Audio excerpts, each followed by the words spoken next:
BRS BJP వాళ్ళు పోయి దాన్ని ఆపించిండ్రు. 2018లో మీరు చూడండి, అప్పుడే రైతు బంధు మొదలుపెట్టిండు. పోలింగ్ అప్పుడు కూడా ఎలక్షన్ కమిషన్ వాళ్ళు 4th, 5th, 6th అయితే పోలింగ్ ఉండేది. నేను కూడా ఎమ్మెల్యే పోటీ చేస్తున్నా. మేమందరం ఓడిపోయింది కూడా ఆ రోజు రైతు బంధు. పోలింగ్ ముందు రోజు అకౌంట్లలో పైసలు పడ్డాయి. మేము రన్నింగ్ స్కీమ్లో 95% వేసినాం, 96, 4% మిగిలిపోతే మొన్న సీఎం గారు వారం ముందే అనౌన్స్ చేసి అకౌంట్లు అయితే దాన్ని కూడా ఆపించిండు. ఆయన రైతు బంధు 2018 డిసెంబర్ పోలింగ్ వేసి 2019 జూలై వరకు అంటే 7 months 7 ఇన్స్టాల్మెంట్ వేసిన దాన్ని. మేము మార్చిలో జనవరిలో స్టార్ట్ చేసినాం. ఈ మార్చి 6th క్లోజ్ చేసినాం. ఆయన 7 నెలలు పట్టింది రైతు బంధు ఇస్తాను. మేము 3 నెలల ఈ కష్టకాలంలో 3 నెలలు వేసినాం. అందుకనే మన ఇన్కమ్ బాగా పెరుగుతున్నది.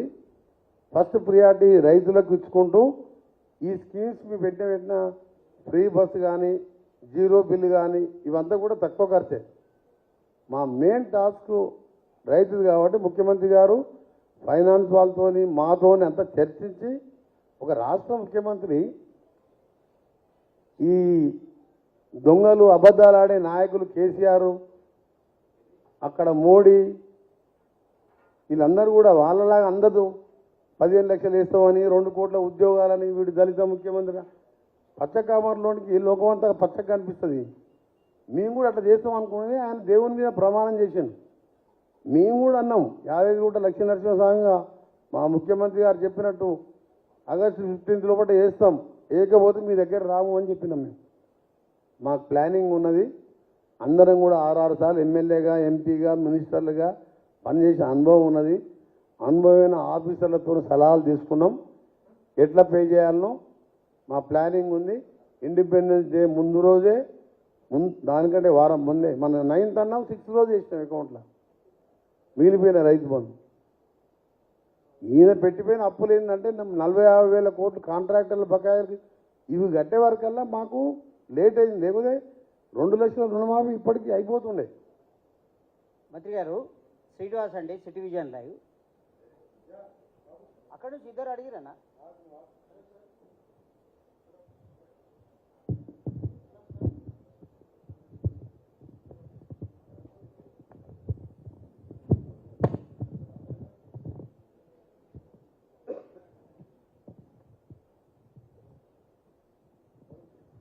శ్రీనివాస్ మంత్రి గారు, శ్రీనివాస్, సిటీ విజన్ లైవ్.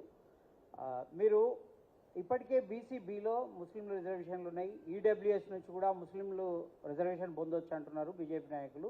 ఈ విధానాలు రెండు రకాలుగా లబ్ధి పొందే అవకాశం ఉన్నప్పటికీ మళ్ళీ ముస్లిం రిజర్వేషన్ల విషయంలో మీరు వివాదం సృష్టిస్తున్నారని బీజేపీ నాయకులు ఆరోపిస్తున్నారు. దీన్ని ఎట్లా చూస్తారు? ఒకవైపేమో చట్టసభల్లో రిజర్వేషన్ల కోసం బీసీలు కొట్లాడుతున్నారు 2 ఏళ్లుగా, అది మాత్రం ఎప్పుడూ పట్టించుకోలేదు. పరస్పర విరుద్ధంగా మాట్లాడుతున్న మీ పార్టీ విధానం ఎట్లా అర్థం చేసుకోవచ్చు? పరస్పరం ఏం లేదు. మాకు రాహుల్ గాంధీ గారు మా నాయకుడు ఒకటే, నా టాప్ ప్రియారిటీ కులగణన చేసి వెనుకబడ్డ వర్గాలకు మేము రిజర్వేషన్లు పాపులేషన్ బేస్గా ఇస్తామని మా స్టేట్లో రిజల్యూషన్ చేసినాం.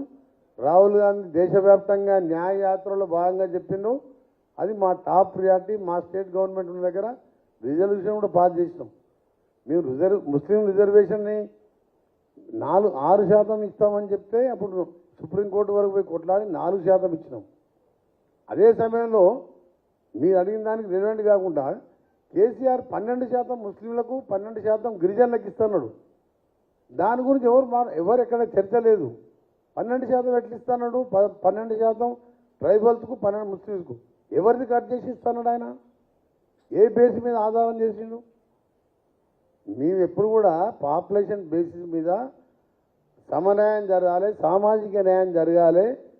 కులగణన మీద ఇవాళ దాదాపు 90% మంది ఇంక్లూడింగ్ ముస్లిం, క్రిస్టియన్, ఎస్సీలు, బీసీలు అందరు కలిసి 10% అగ్రవర్ణ ఆ విధంగా ఇవ్వాలని కాంగ్రెస్ పార్టీ నా మెయిన్ టార్గెట్ అదే అని చెప్పి మా నాయకుడు చెప్పింది మేమందరం చెప్తున్నాం.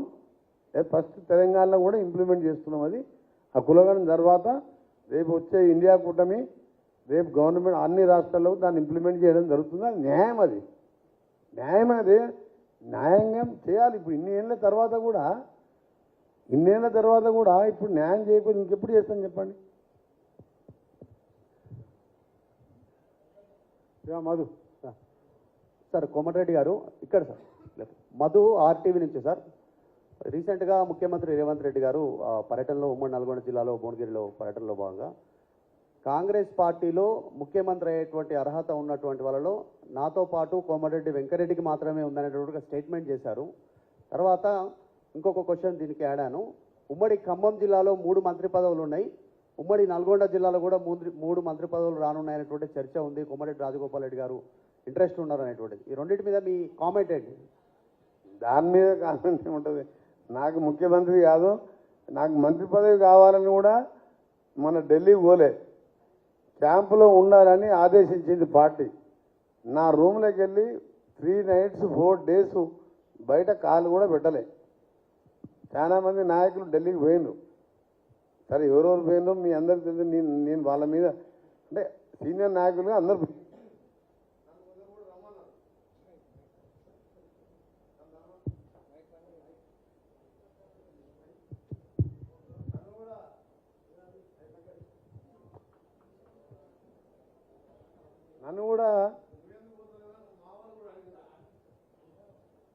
నన్ను కూడా సార్ మీరు కూడా పోతూ అందరు పోయింది సార్ ఢిల్లీకి, మీరెందుకు పోతులేని మా వాళ్ళు ఫోన్ చేసి నాకు కలిసిన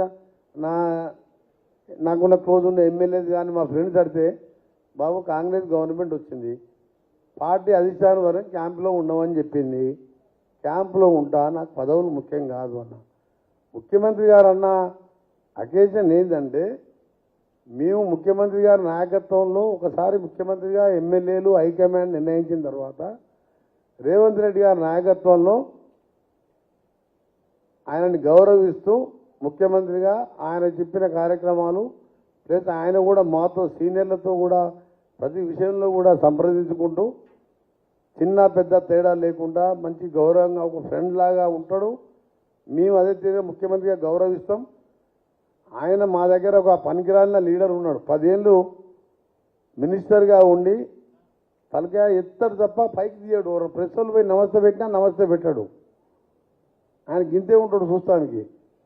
ఆయన మా ఎస్ఎల్బిసి టన్నల్ పోలే, సొరంగం 2000 కోట్లు ఇవ్వాలి, అది పూర్తయి ఉంటే నేను శాంక్షన్ చేయించుకున్న రాజశేఖర రెడ్డితో కొట్లాడి దాన్ని కేసీఆర్ చేసుకొని పూర్తి చేస్తా అంటే కేసీఆర్ దేవుడెరుగు.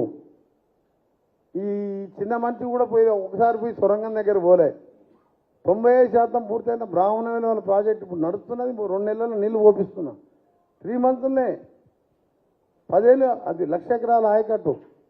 ఆయన ఆ చిన్న మనిషి ఏమంటారంటే, వీళ్ళు రేవంత్ రెడ్డికి మంత్రి పదవి కోసం మసక కొడుతున్నారు. ఆ అకేషన్లు ఏంటంటే, మా ఎంకన్నా నిజమైన తెలంగాణ నాయకుడు కేసీఆర్ లాగా election collection by election resign Telangana దొంగ ఉద్యమకారుడు కాదు. ప్రాణాలకు తెగించి గడియారం కాడ నిరాహార దీక్ష చేసిండు. నాతో పాటు ఇంకోరనే ఉన్నారంటే ముఖ్యమంత్రి పదవికి ఆయన అర్హుడే. వాళ్ళు మంత్రి పదవుల కోసం తిరిగే మనిషి కాదు ఆయన అని ఆ సందర్భంలో చెప్పింది తప్ప నాకు పదవుల మీద ఆశ లేదు. నా తెలంగాణ బాగుపడాలి, నా ప్రాజెక్టులన్నీ పూర్తి చేసుకోవాలి. ఉద్యోగులకు స్కిల్ డెవలప్మెంట్ సెంటర్లు టాటా వాళ్ళతో అగ్రిమెంట్ చేసుకున్నాం, టీసీఎస్ వాళ్ళతో. టీసీఎస్ వాళ్ళు వాళ్ళకు వచ్చే corporate social response CSR fund దాదాపు 2200 crores వాళ్ళు పెడతారు, 360 crores మేము పెట్టి దాన్ని ప్రతి ఐటీఐలో సంవత్సరానికి 10,000 మందిని ట్రైన్ చేసే విధంగా వచ్చే 2-3 మాసాల్లోనే ఐటీఐలో ట్రైనింగ్ సెంటర్ బిల్డింగ్స్ కూడా కట్టబోతున్నాం స్టేట్ వైడ్గా. అట్లా సంవత్సరానికి 6,50,000 మందిని డిఫరెంట్ దాంట్లో ట్రైన్ చేయాలి. వాళ్ళకు ప్రైవేట్లో కూడా మనకి చూడండి కన్స్ట్రక్షన్ ఇంత పెరిగిపోతే 25 లక్షల మంది బీహార్ వాళ్ళు, మధ్యప్రదేశ్, యూపీ వాళ్ళు వచ్చి ఇక్కడ పనిచేస్తే నెలకి 50 నుంచి 1,00,000 వరకు వస్తుంది. వాళ్ళ రోజు 3,000 రూపాయల శాలరీ అలా వేజెస్ పడుతుంది.